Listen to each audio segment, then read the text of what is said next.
تو آپ کے اوپر زبردست حملہ جو ہے بھارت کا اور افغانستان کی طرف سے، دونوں طرف سے، اب آپ شکنجے میں ہیں۔ وہ افغانستان جو ہمارا دوست تھا اور ہم اس کے دوست امدادی تھے، انہوں نے ایک ملک تقسیم کرایا اور بڑی خونی تقسیم ہوئی، لاکھوں انسان مرے، کروڑوں انسان ادھر سے ادھر ہوئے، کس لیے؟ اسلام کے لیے۔ پاکستان کا مطلب کیا جائے گا؟ یہ اور کہیں نہیں ہوا، یہ جاوا سماٹرا میں نہیں ہوا، یہ کہیں اور نہیں ہوا، یہ ایران میں نہیں ہوا، یہ کہیں نہیں ہوا، صرف بھارت کے مسلمانوں نے سپورٹ کیا اور آزادی دلوا دی۔ پاکستان کو دو خطوں پر مشکل تھا، کرو بھائی، اب جو ہم پہ گزری سو گزری، جو ہم پہ گزرے گی سو گزر جائے گی، چھوڑو تو جاؤ کرو۔ لیکن ہم نے کچھ نہیں، اللہ سے وعدوں کی خلاف ورزی کی، غداری کی، بے وفائی کی، اس کی دو سزائیں جو ہم پر آ چکے ہیں۔ ایک عمومی منافقت، اللہ سے وعدہ کر کے پھر جاؤ گے تو نفاق دل میں ڈالے گا اللہ۔ یہ سورہ توبہ کی آیات 75، 76، 77 کا مطالعہ کبھی۔ آج پوری قوم منافق قوم ہے، اللہ ماشاء، ہمارا دستور منافقت کا پرندہ ہے۔ منافق کون ہوتا تھا؟ بظاہر قانونی طور پہ مسلمان، حقیقت میں کافر۔ ہمارے دستور میں قرارداد مقاصد ہے، فلاں دفعہ ہے، فلاں دفعہ ہے، لیکن حقیقت میں ہم کافر ہیں۔ ومن لم يحكم بما انزل الله فاولئك هم الكافرون۔ بنگلہ دیش کا حال کبھی یہی ہے۔ بھارت کے مسلمان تو انڈائریکٹ مجرم ہیں، انہوں نے سپورٹ کیا، اصل مجرم جو ہے پاکستان اور بنگلہ۔ یہ ہے، اس میں جو ہے اس سے علاج کیا ہے، اس کا نکلنے کی کوئی صورت ہے یا نہیں ہے؟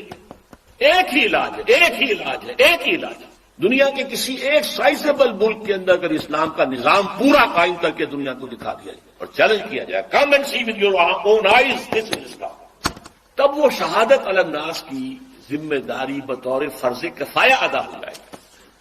پوری امت نہ بھی ایسا کر سکے، لیکن امت کا کوئی حصہ، کوئی سائزیبل ملک یہ کر کے دکھا دے تو یہ پوری امت کی طرف سے فرض کفایہ ہو۔ جیسے جنازے کی نماز کچھ لوگ بھی پڑھ لیں تو فرض کفایہ ادا ہو گیا، باقی سب لوگ جو بستی کے ہیں وہ اس سے مستثنا ہو گئے۔ کوئی بھی نہ پڑھے تو سب مجرم، سب گنہگار۔ اس وقت ہم سب گنہگار، لیکن یہ کہ یہ 40 کروڑ کے قریب مسلمان جو میں نے آپ کو بتایا پاکستان، بھارت اور بنگلہ دیش میں ہیں، 30 کروڑ مسلمان عالم عرب کے ہیں، 40 یہ، باقی اور ہے مختلف متفرق 70 کروڑ، یہ تیسرے دن۔ اگر ہم کسی بھی خطے میں وہ اسلام کا نظام قائم کر کے دکھا دیں تو بحیثیت امت مسلمہ جو ہمارا فرض منصبی تھا، لِتَكُونُوا شُهَدَاءَ عَلَى النَّاسِ، لوگوں پر گواہی دو، یہ ہے اللہ کا دین، آؤ دیکھو، تو اللہ کا یہ عذاب ختم ہوگا۔ صورتحال یہ میں نے ذرا عالمی سطح پر بات کی ہے۔ اب آئیے پاکستان، میں آج بھی اس کا قائل ہوں کہ پاکستان اسی کام کے لیے قائم ہوا تھا۔ علامہ اقبال کا فکر، خاص طور پر 37 میں جو ان کا خطبہ الہٰباد، اس سے پہلے ان کی شاعری، کیا کہنے ہیں اس کی، جو سور پھونکا تھا، پھر قائد اعظم نے 1938 سے 47 تک جو راگ الاپا ہے اسلام اسلام اسلام، اس کے نتیجے میں 1946 کے الیکشنز کے اندر مسلم لیگ کو حیثیت حاصل ہوئی، یہ مسلمانان ہند کی واحد نمائندہ، اور یہ اللہ کا اصل میں معجزہ ہے۔ میں نے لکھی ہے کتاب استحکام پاکستان، پڑھیے اس کو۔ میں کہتا ہوں پاکستان کا قیام ایک معجزہ ہے۔ معجزہ کیوں ظاہر ہوا کہ ہم نے کہا تھا اے اللہ ہمیں آزادی دے ہندو سے اور انگریز سے، تو ہم تیرے دین بول بالا کریں۔ خلافت راستہ کا نظام دنیا کو ایک دفعہ پھر دکھا۔ میں نے اسی لیے اپنی اس کتاب میں استحکام پاکستان میں قرآن اس پاکستان کے قیام کو معجزہ کہا، اور قائد اعظم کی شخصیت کے لیے میں نے لفظ استعمال کیا، معجز نما شخص۔ لیکن افسوس صد افسوس کہ ہماری پہلی نسل جو ہے وہ اس میں بالکل ناکام ہے، وعدہ خلافی۔ ہم نے بھی واشنگٹن کی طرف اپنا قبلہ سیدھا رکھ دیا، مغربی تہذیب و کلچر کے لیے دروازے، امریکہ کی عالمی پالیسیوں کا ایک اعلی کار۔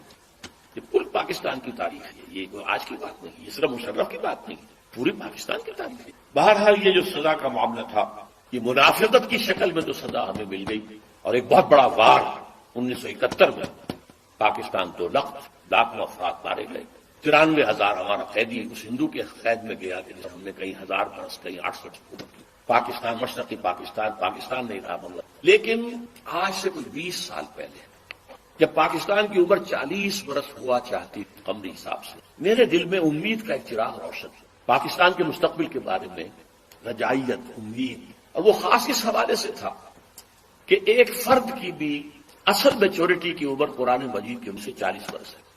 اسی طرح بنی اسرائیل کی تاریخ میں 40 برس کا عدد بہت اہم ہے کہ جو نسل نکلی تھی مصر سے، جو غلامی کا داغ اٹھائے ہوئے تھی، اس نے تو حضرت موسیٰ کو کوڑا جواب دے دیا تھا کہ ہم جنگ نہیں کریں گے، فاذهب انت وربك فقاتلا انا هاهنا قاعدون۔ اللہ نے سزا دی، اب یہ 40 برس تک یہی بھٹکتے پھریں گے صحرائے تیہ کے اندر، یتیہون فی الارض فانها محرمۃ علیہم 40 سنہ، یتیہون فی الارض، لیکن 40 برس کے بعد ایک نئی نسل جو پیدا صحرا میں پلی بڑھی تھی، آزادی کی فضا میں سانس لے ابھری تھی، اس نے جنگ کی، یوشوا حضرت یوشع علیہ السلام، یوشع بن نون، اور پھر ان کا دور شروع، کامیابی۔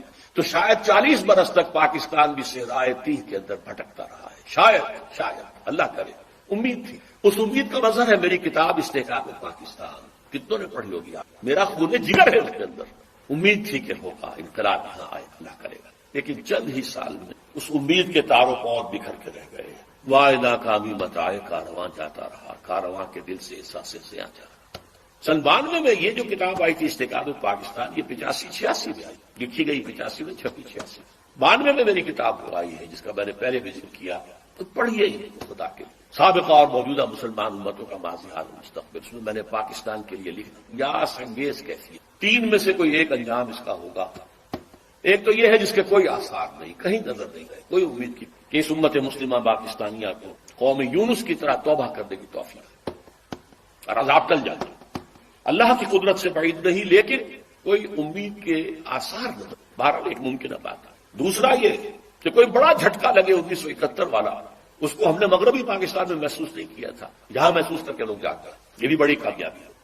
اگر عثمانیوں پر کوہ غم ٹوٹا تو کیا غم ہے، خون 7,000 انجم سے ہوتی ہے ساتھ پیدا۔ اور تیسرا میں نے لکھا ہے، آج بھی پڑھ لیجئے، 92 کی چھپی کتاب، تیسرا امکان یہ ہے کہ بھارت پاکستان کو فتح کرے، کروڑوں مسلمانوں کو قتل کرے، اپنی 1000 سالہ غلامی کا پورا انتقام، اپنے انتقام کی پیاس کو بجھانے کے بعد، لیکن اس کے بعد پھر انشاءاللہ وہ ایمان لائے اور فتنہ تاتار کی تاریخ دوبارہ دہرائی جائے گی۔ کروڑوں مسلمان ان کے ہاتھوں قتل ہوا، کروڑوں، پھر اسلام نے انہیں فتح کر لیا، وہ مسلمان ہو گئے، اور پھر عظیم ترین مملکتیں پوری دنیا کے اندر ان ترکوں نے قائم کی، ترکان تیموری ہندوستان، ترکان صفوی ایران، اور ترکان عثمانی کی تو کیا بات ہے۔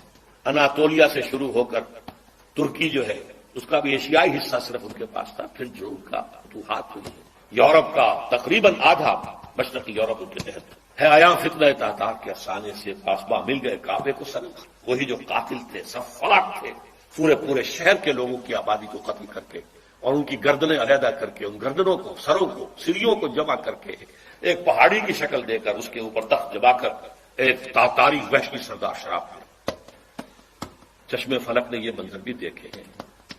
بہرحال یہ 3 جو آپشنز میں نے 92 میں کہے تھے، آج بھی، اور بدقسمتی ثم بدقسمت، آج حالات اس سے بھی زیادہ دور سے۔ آج سے 2 یا 2.5 سال پہلے میں نے تقریریں کی تھی، 2 آپ نے وہ بھی نہیں پڑھی۔ ایک تو عالمی سطح پر موجودہ عالمی حالات میں اسلام کا مستقبل، اور ایک پاکستان کے وجود کو لاحق خطرات و خدشات۔ حالانکہ اس کے لیے جو تقریر کا میں نے اشتہار دیا تھا اس میں عنوان کچھ اور تھا، کیا پاکستان کے خاتمے کی الٹی گن شروع ہو چکی۔ اس وقت مجھ پر خاصی مایوسی کا غلبہ، پاکستان کے مستقبل 3 سال پہلے کی بات جو کہ تو قائم ہے، اس میں کوئی فرق نہیں۔ مانن پاکستان ختم ہو چکا ہے، ایک انڈیپینڈنٹ ساورن اسٹیٹ کی حیثیت نہیں رہی ہے۔ آپ اب اس وقت جو ہے امریکہ کے لے پالک ہیں، اللہ خیر سے۔ شروع سے جو چیز چلی آ رہی تھی وہ اب اپنے کلائمیکس کو بش صاحب کیا کر کے گئے ہیں، کشمیر بھول جاؤ، ذکر بھی نہیں، نہ انڈیا میں ذکر کیا نہیں آج، ابھی تمہیں اور بہت کچھ کرنا ہے، بھارت سے معاہدہ ہوا ہے، تم سے نہیں ہو سکتا، بھارت بہت بڑی ہے۔ آج سے کوئی 40 سال قبل میں بڑے بھائی کے ساتھ مشرقی پاکستان تھا اس وقت، 67-68 کی بات، سیر کے لیے گئے تھے۔ میرے ایک ہمدان اسرار الحق صاحب وہاں پہ چیف انجینئر تھے، پاک PW، انہوں نے دعوت دی تھی، آپ میں یہاں ہوں، سیر کرا ڈھاکہ اور مختلف جگہ، چوٹوگرام جسے کہتے ہیں۔ وہاں ایک ملاقات میں اسرار الحق صاحب نے، وہ امریکہ جا چکے ہیں، وہیں کیا بات ہو گئی، پہنچی وہی خاک جہاں کا خبر، انہوں نے ایک جملہ کہا جس پر مجھے بہت پیش آیا تھا۔ جملہ سنیے، India is a very great country and Pakistan is only a nuisance too. انگریزی دان لوگوں نے تو سمجھ لیا ہوگا، بھارت ایک بہت بڑا ملک ہے اور پاکستان اس کے لیے تھوڑی سی سرگرانی کا باعث ہے، بس۔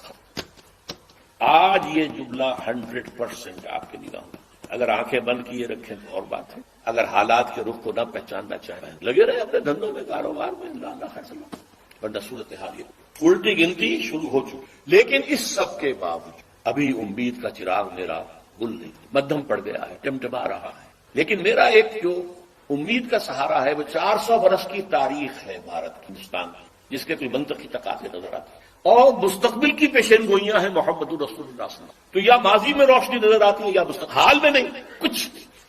We have been got to size, اور جو تھوڑا سا شوشہ چھوڑا ہے مشرف صاحب نے کہ میرا جو چین کا دورہ تھا وہ اس مقصد کے لیے تھا، وہ بیلنس کرنے کے لیے گئے تھے۔ اول تو چین آپ کو گھاس ڈالے گا نہیں، ابھی طویل عرصے تک اس کا ارادہ کنفرنٹیشن کا ہے ہی نہیں، وہ اپنی اکانومی کو ڈیولپ کرنے میں لگا ہوا۔ ثانیاً اگر آپ کی کوئی پیش رفت ہو گئی تو آپ کے اوپر زبردست حملہ جو ہے بھارت کا اور افغانستان کی دونوں طرف سے، اب آپ شکنجے میں ہیں۔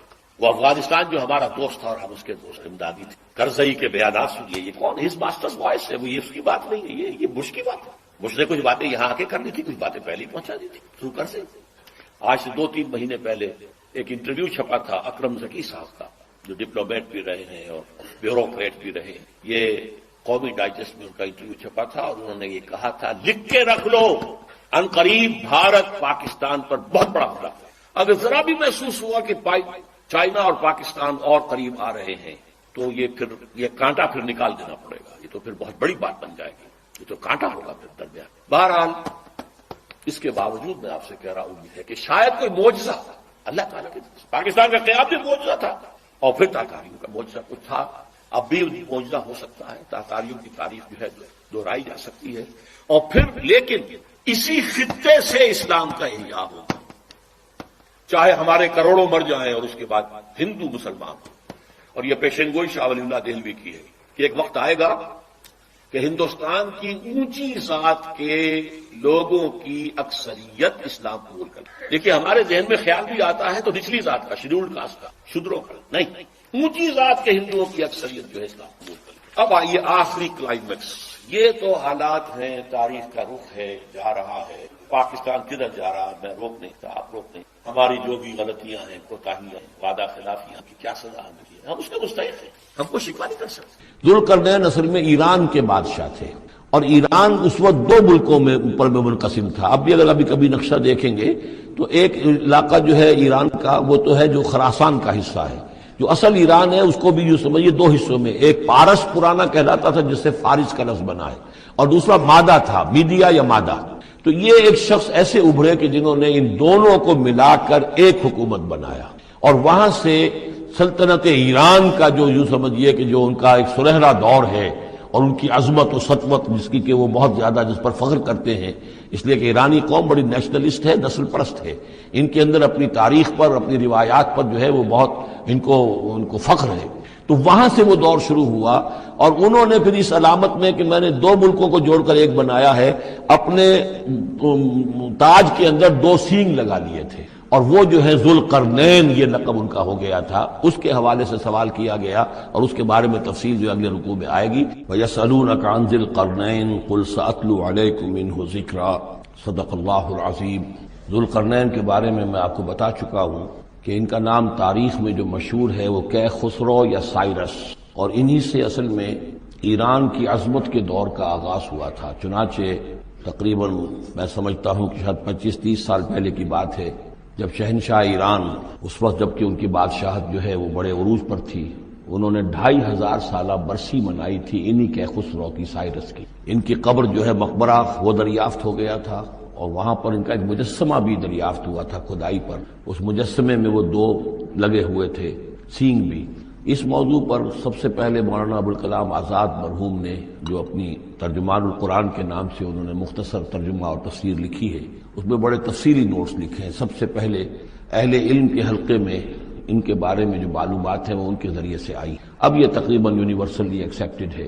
پھر سوال پیدا ہوتا ہے کہ ان سے کیا دلچسپی یہود کو تھی، تو وہ بھی سمجھ لیجئے کہ نبوکدنضر نے 587 قبل مسیح میں حملہ کیا تھا فلسطین پر، اور نبوکدنضر عراق کا بادشاہ۔ اس مڈل ایسٹ کو ذہن میں رکھیے کہ میڈیٹرینین کے بالکل ساتھ ہے ملک شام، اور شام ہی کا ایک علاقہ فلسطین ہے۔ اس وقت جو ہے یہ فلسطین اور اسرائیل اور شرق اردن اور ویسٹ بینک اور لبنان، یہ سب مل کر جو ملک بنتے ہیں، در حقیقت یہ شام عرب ہے، یہ شام ہے۔ پھر اس کے مشرق میں یہ عراق عرب یا عراق ہے، اور اس کے مشرق میں پھر ایران ہے۔ تو عراق کا بادشاہ تھا جس نے حملہ کیا تھا یروشلم پر، تباہ و برباد کیا اور ان کو قیدی بنا کر لے گیا۔ کیپٹیوٹی کا دور ان کا تقریباً 150 برس کا ہے۔ لیکن اس عرصے میں ایران میں یہ شخصیت ابھری خسرو کی یا سائرس کی۔ اس نے پھر فتوحات کا دائرہ شروع کیا، تو سب سے پہلے عراق کو فتح کیا، بیبیلونیا کو، اور یہاں پر جو یہ اسیر تھے یہودی، ان کو اجازت دے دی کہ تم واپس جاؤ، اپنا یروشلم آزاد کرو، اپنے جا کر آباد کر لو دوبارہ۔ تو گویا کہ یہ محسن ہیں، ان کے ذوالقرنین جو ہے ان کے محسن ہیں، جن کی وجہ سے کہ جن کے ذریعے سے اللہ تعالیٰ نے انہیں بیبیلونیا یعنی عراق کی کیپٹیوٹی جو ان کی اسارت کا دور تھا اس کو ختم کیا، آزادی ملی، اور پھر یہ واپس آئے۔ حضرت عزیر علیہ السلام کے ساتھ قافلہ آیا ہے، اور وہ تقریباً پھر انہوں نے آ کر یہاں اثر نو اس شہر کو بھی آباد کیا، اور ہیکل جو ہے حضرت سلیمان علیہ السلام کا بنایا ہوا جو عبادت خانہ تھا اس کو دوبارہ تعمیر کیا۔ اس اعتبار سے ذوالقرنین جو ہے وہ ان کی تاریخ میں ایک معروف شخصیت۔ تاریخ سے معلوم ہوتا ہے کہ انہوں نے پھر ایران کی پہلی حکومت کو کنسولیڈیٹ کر کے پارس اور مادہ کو ملا کر ایک سلطنت ایران بنائی۔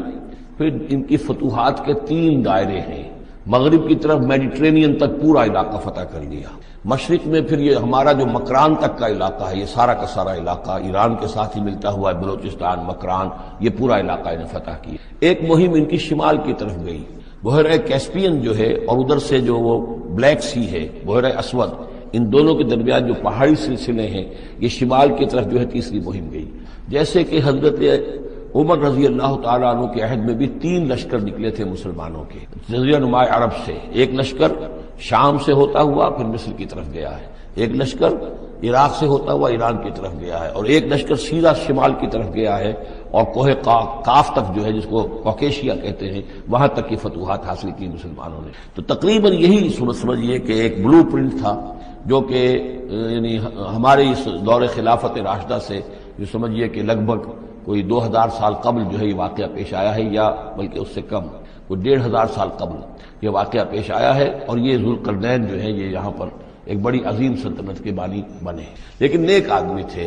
اور معلوم یہ ہوتا ہے کہ یہ اصل میں جو کہانیاں ہیں، یہ ان کے داستانیں ہیں کہ ان کو قتل کیا جانا تھا، یہ کہیں شہزادے تھے کسی چھوٹی سی مملکت کے، اور وہاں سے ان کو کسی نے بچایا کسی طریقے سے، اور پھر یہ صحرا میں رہے روپوش، اور وہاں کسی نبی کی تعلیم سے ان کو آشنائی ہوئی ہے۔ ہو سکتا ہے کوئی اسرائیلی نبی ہی کی تعلیم ہو، یہ بھی ہو سکتا ہے کہ زرتشت جو ہیں وہ بھی کوئی اللہ کے نبی ہوں اور ان کی تعلیم ان تک پہنچی ہو، لیکن خود ان کا کردار جو قرآن پیش کر رہا ہے وہ بہت ایک نیک مومن صالح ایک بندہ مومن اس کا کردار ہے۔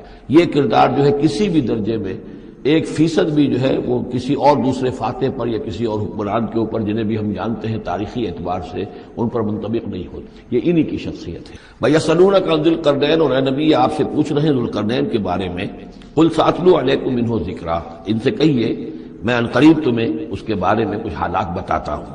اِنَّا مَكَّنَّا لَهُ فِي الْأَرْضِ، ہم نے اسے زمین میں بڑا تمکن عطا کیا تھا، غلبہ عطا کیا تھا، وَآتَيْنَاهُ مِن كُلِّ شَيْءٍ سَبَبًا، اور ہم نے اسے ہر طرح کا ساز و سامان، وسائل و ذرائع، تمام اسباب جو ہیں فراہم کر دیے تھے۔ فَأَتْبَعَ سَبَبًا، تو انہوں نے پھر ایک مہم تیار کی، یعنی ایک فتوحات کا دائرہ مغرب کی طرف، حَتَّىٰ إِذَا بَلَغَ مَغْرِبَ الشَّمْسِ، یہاں تک کہ جب وہ سورج کے غروب ہونے کی جگہ تک پہنچ گئے۔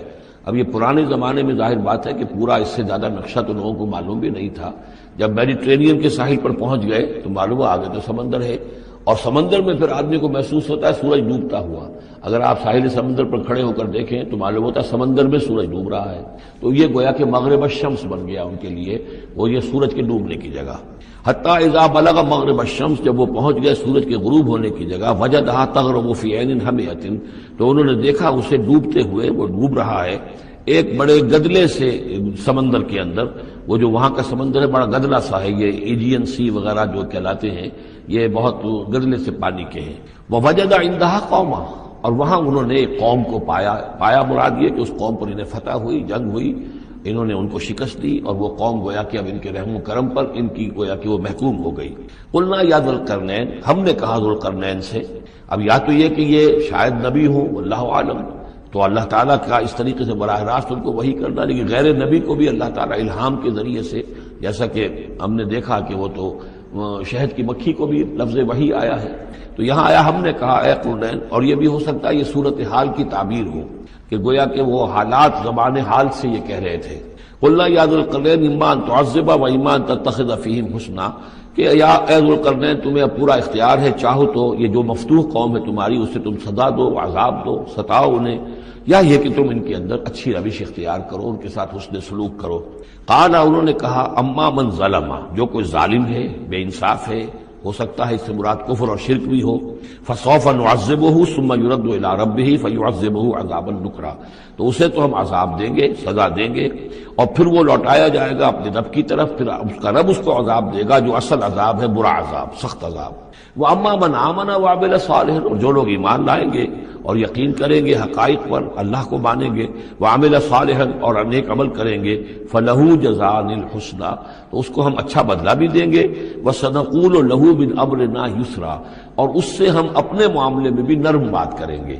یعنی یہ کہ ان سے ٹیکس اگر لینے ہیں تو نرمی کے ساتھ لیں گے، جو مفتوحہ ممالک کے ساتھ معاملہ ہوتا ہے تو ہم ان کے ساتھ نرمی کا سلوک کریں گے جو ایمان لے آئیں گے. ثم اتبع سبابا، مغرب کی طرف سے فارغ ہو کر پھر اب یہ مشرق کی طرف گئے، پھر انہوں نے ایک اور مہم کا بندوبست کیا.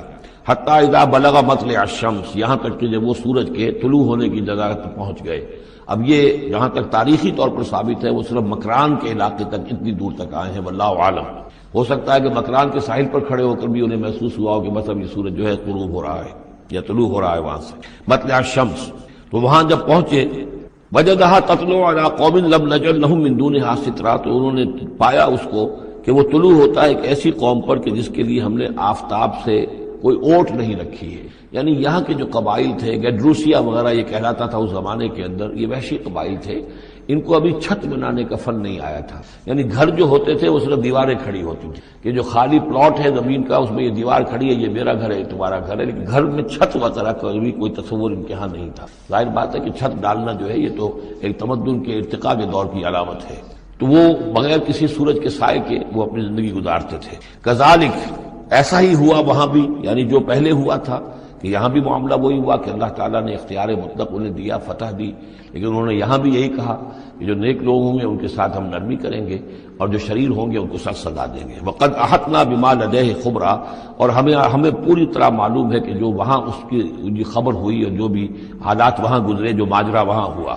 ثم اتبع سببا، اب یہ تیسری آ رہی ہے، ثم اتبع سببا، پھر اس نے ایک اور مہم تیار کی، یہ شمالی مہم ہے. حتی اذا بلغ بین السدین، یہاں تک کہ جب وہ دونوں پہاڑوں کے درمیان پہنچ گئے، دو دیواروں کے درمیان پہنچ گئے. تو یہ سمجھ لیجئے بحیرہ کیسپیئن داہنی طرف ہے مشرق میں، بحر اسود، اس کے درمیان یہ سلسلہ کوہ ہے اور یہ پیرلل چلتے ہیں دو، اور ان کے درمیان سے پھر وہ درے ہیں کہ جن میں سے ہو کر شمالی علاقے سے جو وحشی قبائل تھے وہ آ کر یہاں حملہ کرتے تھے، تاخت و تاراج کرتے تھے، لوٹ مار کر کے چلے جاتے تھے، جن کو یاجوج ماجوج کہا گیا ہے. حتی اذا بلغ بین السدین، جبکہ یہ پہنچے ان دونوں دیواروں کے درمیان، وجد من دونہما قوما، تو انہوں نے پایا ان دونوں کے ورے ایسے لوگوں کو، لا یکادون یفقہون قولا، یہ لوگ بھی ایسے تھے غیر متمدن، کوئی بات سمجھتے نہیں تھے، یعنی زبان ایسی ہوگی کہ جو ان کی سمجھ میں نہیں آ رہی تھی، لیکن یہ کہ کسی نہ کسی ذریعے سے انہوں نے اپنا ایک مطلب، اپنی ایک عرضداشت پیش کی.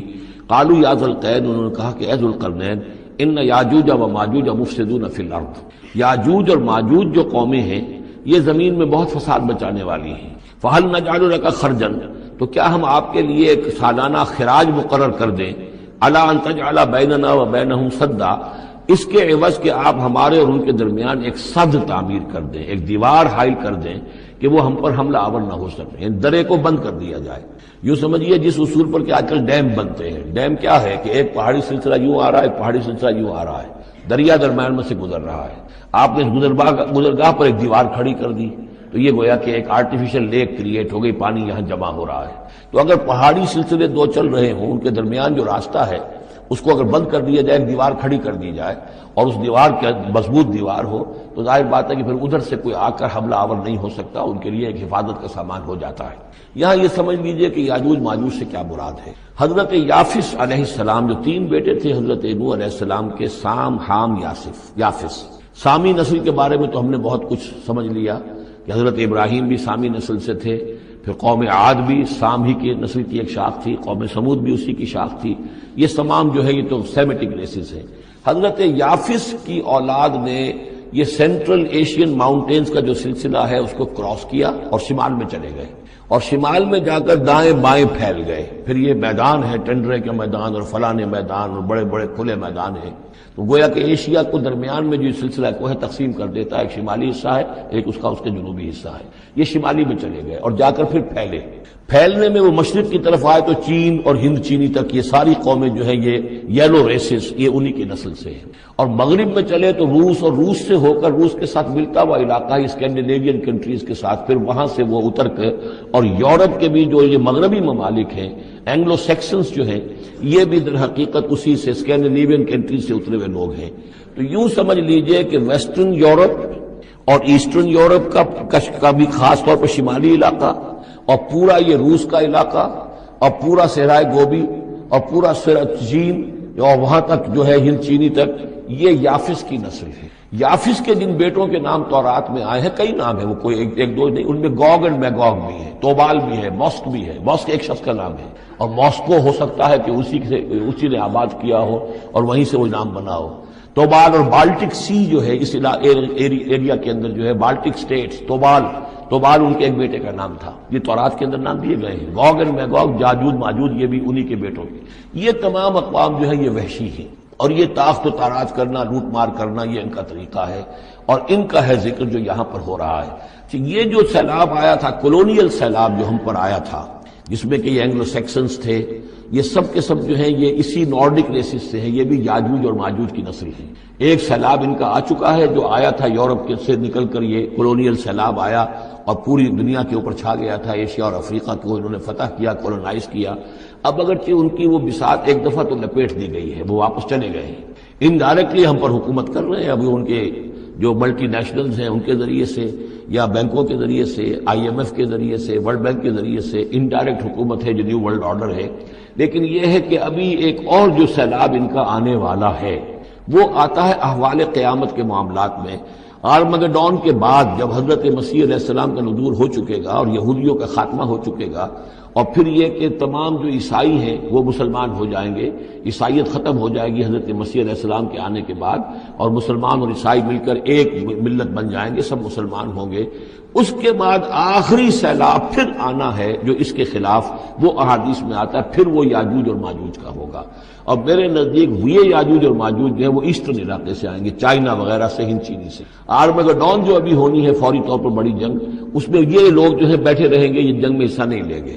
یہ مڈل ایسٹ میں جنگ ہوگی، یورپین پاور ساری ہوں گی، کرسچین پوری طاقتیں ہوں گی، اور ادھر جو ہے مسلمان ہوں گے، اور حضرت مہدی جو ظاہر ہوں گے، جو اللہ تعالیٰ ایک عنایت کرے گا مسلمانوں کو لیڈر عرب کے اندر، وہ پیدا ہوں گے، مجدد ہوں گے، اور ان کے ذریعے سے عرب کے اندر ایک اسلامی حکومت بھی قائم ہوگی۔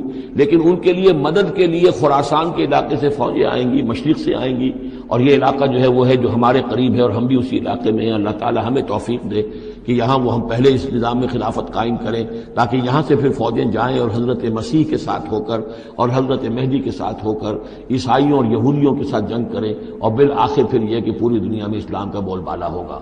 لیکن جب یہ ہو چکے گا، اس کے بعد ایک سیلاب پھر آئے گا یاجوج اور ماجوج کا۔ تو یہ چونکہ پوری ایک سلسلہ ہے، ایک نسلیں ہیں اس کے اندر بہت سی، تو ان میں چونکہ تفسیری اعتبار سے بہت سی باتیں جو ہے مختلف آراء بھی سامنے آئیں گی، تو میں نے جو رائے میری ہے وہ آپ کے سامنے بیان کر دی ہے۔ اس وقت میں وہ یاجوج ماجوج تھے جو ان شمالی دروں سے آ کر حملے کرتے تھے۔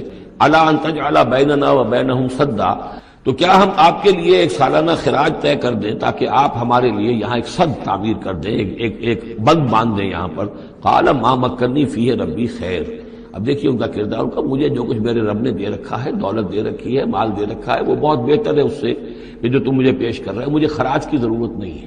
ہاں تمہاری ایک ضرورت ہے، میں وہ پوری کر دیتا ہوں۔ فاعینونی بقوت، مجھے مین پاور فراہم کرو، باقی ساری سامان جو ہے میں فراہم کر لوں گا، لیکن بہرحال اس کو بنانے کے لیے، دیوار بنانے کے لیے اور دونوں پہاڑوں کے درمیان اتنی بڑی جو سد تعمیر کرنے کے لیے جو مین پاور چاہیے، اعینونی بقوت، تو محنت کے ذریعے سے، مین پاور کے ذریعے سے میری مدد کرو۔ اجعل بینکم وبینہم ردما، میں ان کے اور تمہارے درمیان ایک موٹی دیوار بنا دوں گا۔ آتونی زبر الحدید، لاؤ میرے پاس تختے لوہے کے۔ حتی اذا ساوا بین الصدفین، یہاں تک کہ جب دونوں جو اونچانے تھیں اس کے درمیان کا پورا علاقہ پر ہو گیا، بھر گیا، وہ لوہے کے تختے جو ہیں اس کے اندر بھرے جا رہے ہیں۔ حتی اذا ساوا، برابر کر دیا دونوں پھانکوں تک پہاڑ کی، قال انفخوا، اب ان کا کہ آگ جلاؤ اس کے نیچے، وہ دہکا دی بھٹی جس سے کہ اب وہ لوہا گرم ہوا اور لوہے کی تختے جو ہیں وہ گرم ہو گئے۔ حتی اذا جعلہ نارا، جبکہ وہ سارے کے سارے لوہے کے جو تپ گئے خود اور سرخ ہو گئے، قال آتونی افرغ علیہ قطرہ، تو کہا لاؤ میرے پاس پگھلا ہوا تانبا کہ میں اس کے اوپر انڈھیل دوں۔ تو اس طریقے سے گرین فورس کنکریٹ سے بھی 10 گنا سمجھیے مضبوط شے انہوں نے بنا دی کہ اس میں لوہا اور پھر لوہا سیسا یا تانبا پلایا ہوا، تو اس طریقے سے ایک بڑی مضبوط دیوار قائم کر دی۔ اس دیوار کے جو آثار اب بھی موجود ہیں، دیوار تو موجود نہیں ہے، یہ داریال اور دربند کے درمیان یہ کشادہ راستہ ہے اب بھی، یہ ویسٹ کوسٹ جو ہے کیسپین کا، اس کے ساتھ اس کی لمبائی 50 میل اور اس کی اونچائی 29 فٹ اور 10 فٹ چوڑی یہ دیوار تھی جو اس وقت بنی ہے، یعنی جس طریقے سے کہ بنتے ہیں بڑے بڑے بند، ان سے بھی بڑی یہ صد تعبیر کی گئی ہے۔ السد العالی کہلاتا ہے اسوان ڈیم جو ہے، جو مصریوں نے بنایا تھا، بہت بڑا ڈیم، السد العالی، اونچی دیوار۔ تو ہمارے ہاں یہ تربیلا اور منگلہ یہ سب کیا ہے، یہ اسی طرح کے ڈیم ہیں کہ پہاڑی سلسلے آ رہے ہیں، دریا جا رہا تھا، وہاں آپ نے دیوار کھڑی کر دی، پانی رک گیا اور وہ جھیل بن گئی۔ فَمَسْتَطَاعُوا أَن يَظْهَرُوهُ، تو انہوں نے کہا کہ اب یہ لوگ نہ تو یہ اس پر اس کے اوپر سے آ سکیں گے، اس کو نہ چڑھ سکیں گے، وَمَا اسْتَطَاعُوا لَهُ نَقْبًا، نہ اس میں کوئی سوراخ لگا سکیں گے، نقب لگا سکیں گے۔ قَالَ هَذَا رَحْمَةٌ مِّن رَّبِّي، یہ سب اتنا بڑا کارنامہ کر کے بھی انہوں نے کہا یہ سب رحمت ہے میرے رب کی طرف سے، میرا کوئی کمال نہیں، یہ سب اللہ کی طرف سے ہے۔ فَإِذَا جَاءَ وَعْدُ رَبِّي، اور جب میرے رب کا وعدہ آئے گا، جَعَلَهُ دَكًّا، وہ اس پوری دیوار کو جو ہے ریزہ ریزہ کر دے گا، ختم ہو جائے گی دیوار۔ اب وہ دیوار وہاں موجود نہیں ہے، وہ ختم ہو چکی ہے امتداد زمانہ سے، اب اس کے کوئی آثار باقی نہیں رہے، بس آثار معلوم ہو جاتے ہیں کہ یہاں وہ دیوار ہوتی تھی، جس سے یہ میں نے ڈائمنشنز آپ کو دیے ہیں۔ وَكَانَ وَعْدُ رَبِّي حَقًّا، اور میرے رب کا وعدہ جو ہے وہ حق ہے، سچ ہے، پورا ہو کر رہے گا۔ وَتَرَكْنَا بَعْضَهُمْ يَوْمَئِذٍ يَمُوجُ فِي بَعْضٍ، اب جب یہ وقت آئے گا اللہ تعالیٰ کا قیامت کا وقت، تو ہم چھوڑ دیں گے اس روز ان کو، یہ ایک دوسرے میں گتھم گتھا ہو جائیں گے۔ یہ جو کچھ ہونے والا ہے قرب قیامت سے پہلے، جس قسم کے لشکر آنے ہیں اور جیسی جنگیں ہونی ہیں، اور یہ جو یاجوج ماجوج جب آئیں گے تو آتا ہے احادیث کے اندر کہ پورے دریا پورے سمندر پی جائیں گے، ہر چیز کھا جائیں گے، اور یہ معلوم ہوتا ہے کہ چینیوں کے ہاں تو خاص طور پر سانپ بچھو جو شے ہو، کتا بلی، ہر شے چٹ کر جائے، کوئی شے نہیں چھوڑتے۔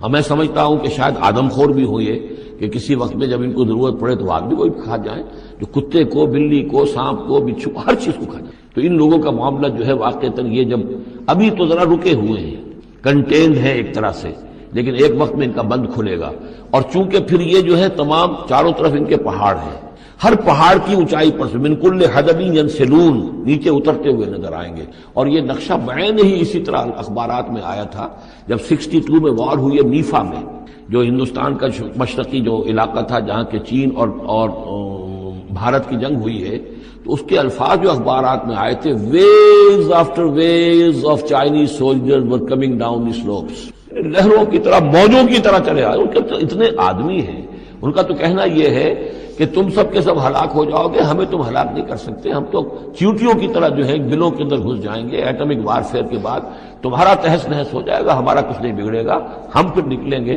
اور پوری دنیا کو فتح کریں گے۔ وہ یہ کہتے ہیں وَإِن تُبْدُوا مَا فِي أَنفُسِكُمْ أَوْ تُخْفُوهُ، اور جو کچھ تمہارے دلوں میں ہے خواہ تم اسے ظاہر کرو خواہ چھپاؤ، يُحَاسِبْكُم بِهِ اللَّهُ، اللہ تم سے محاسبہ کر تمہاری نیتیں اس کے علم میں۔ فَيَغْفِرُ لِمَن يَشَاءُ وَيُعَذِّبُ مَن يَشَاءُ، پھر وہ بخش دے گا جس کو چاہے اور عذاب دے گا جس کو چاہے گا۔ اختیار مطلق اللہ کے ہاتھ میں۔ وَاللَّهُ عَلَى كُلِّ شَيْءٍ قَدِيرٌ، اور اللہ ہر چیز کی قدرت رکھتا ہے۔